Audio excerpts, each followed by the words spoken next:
Hey, my friends, it's time to free yourself from limiting beliefs that are the reason you see yourself limited. Deep inside, you know you're much more than that, so don't fall for something that is not even yours. You know, we've adopted certain beliefs, we've adopted certain ways of how we are looking on life, but it's not our way. We need to find our own unique way. We need to find our own spot here. You know, this is how I choose to experience my life. This is how I choose to see my life. And this is how I choose to see myself. Most people are programmed by their environment and people around them to see a life certain way. And that's what is affecting our self-image. That's what is affecting on how we are acting and reacting, responding to everything, and how we are behaving. So it's important to recognize those deeply rooted beliefs which are limiting our life's experiences, so we can unlimit ourselves, so we can free ourselves. And that's the moment where we experience that great sense of liberation, where we recognize, well, it's something more than what we've been told. So expand yourself, because there's so much wonder to be experienced in your life, my friends. I want to give you some practical tools how to change your beliefs so you can free yourself from something that is not even yours. Well, the first step to change a certain belief is to actually know what belief is. You know, when we start repeating certain thoughts about ourselves, firstly, those are just thoughts. We are just wandering, thinking. But if we stay consistent to that way of thinking, we will develop a belief to which we will hold ourselves to. And if we are not paying much attention to that, that belief will become unconscious, and suddenly it will start controlling us from the aspect of ourselves of which we are not fully aware of. So most of the time we are not even aware of why we are doing what we are doing, or why we are thinking the way we are thinking. And the first step towards changing a certain belief is to recognize it, to become aware of it. And a great way to start is to ask yourself how you're thinking right now about yourself, how you're thinking right now about your life. Or if there are certain challenges that are constantly repeating in your life, those challenges are repeating in your life because you haven't been able to see lessons in the challenges yet. And you're not able to see lessons in the challenges because you don't see actually those moments or experiences the way they are. You see them through your own lens of beliefs and perception. So it's important to recognize how you're thinking about a certain thing. And once you will be able to recognize a belief, you know what belief is holding you back when it comes to that thing in your life. You will see it in front of you. If you will write it down, you will have it in front of you. And that is a great moment of self-awareness, where you will just notice, oh well, this is what is limiting me. And if you recognize what kind of emotions are attached to that belief, you will always be aware of why you're feeling right now how you feel. Because you will notice that that belief is awakening certain emotions. Certain emotions are attached to that belief, so identify the emotions as well. And once you have it, once you have written it in front of you, you then go forward. As you move forward, you may recognize what would be a better way of thinking about that experience or that thing or that event or yourself.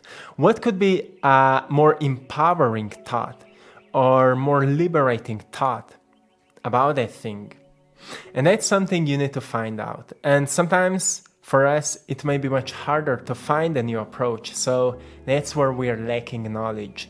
And lack of knowledge is lack of power. That's why it's important to learn something new, right? And if you're wondering, like, how could you improve a certain aspect of your life? Well, learning something new about that aspect of your life could be a great thing. So finding some books which can help you on that is actually a great step towards shifting your beliefs.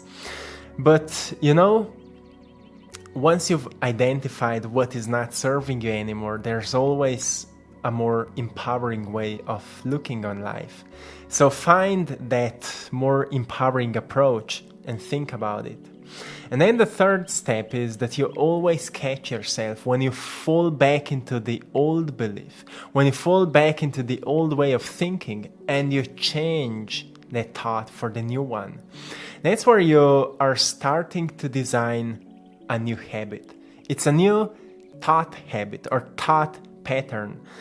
And it's important to design a new one because we can't fully let go of something old if we don't know where we are going or what we want to change it. So we are kind of replacing certain pattern, the old pattern, we are replacing it for the new one.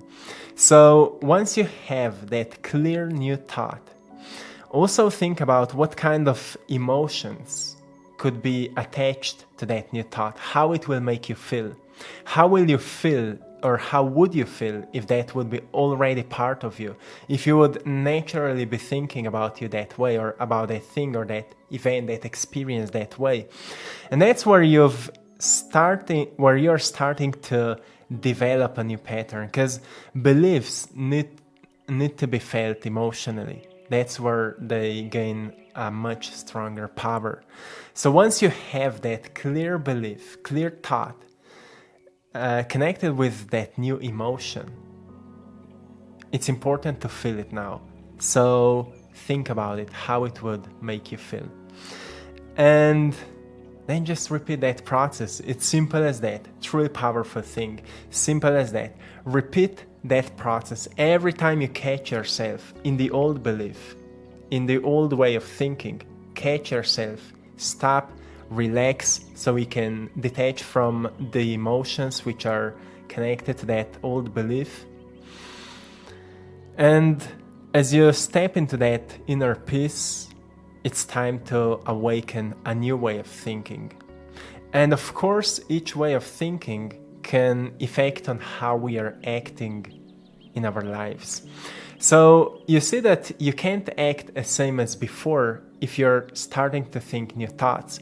So you need to recognize that if you're applying new beliefs, it may be a bit uncomfortable because you also need to apply some new actions. You can't act the same as before, but hoping that new beliefs will just hang in your mind.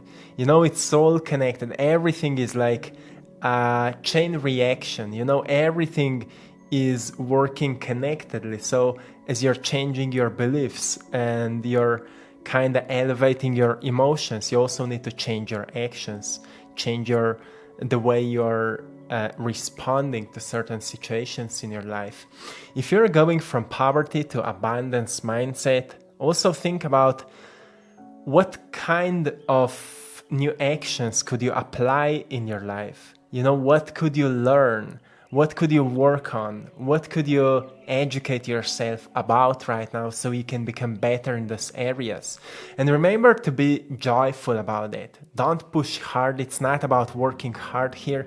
It's about being joyful, about shifting ourselves, being joyful about elevating ourselves, being joyful about transforming ourselves. Because whatever is painful, we like to avoid those things.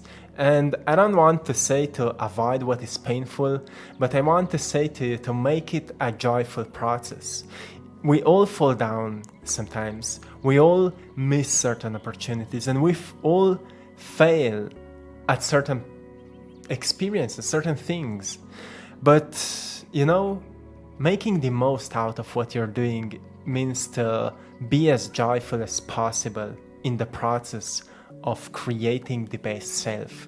So be patient with yourself, be loving towards yourself, and always keep up with the process, even though you think nothing is moving, nothing is changing. You know that most often we will not see results until we will fully forget that we've actually ever wanted them. Suddenly they just appear. Because, you know, once we fall in love with the process, we stop caring about the results. And once we stop caring about the results just start appearing because we don't attach so much of meaning to the results, but actually to the process, to the path we are walking on. That's the most meaningful thing, the process of transformation in moment by moment basis. So remind yourself that the most important thing right at this moment is yourself and your free will, that you're able to stand up right now, to think for yourself, to feel your own feelings, and to do something with that. To decide, well, right now you will do what you will choose to do for your greater good. And that is something truly, truly powerful. So my friends, I'm sending you lots of love, blessings, and power. Have a beautiful day. Until next time, one love.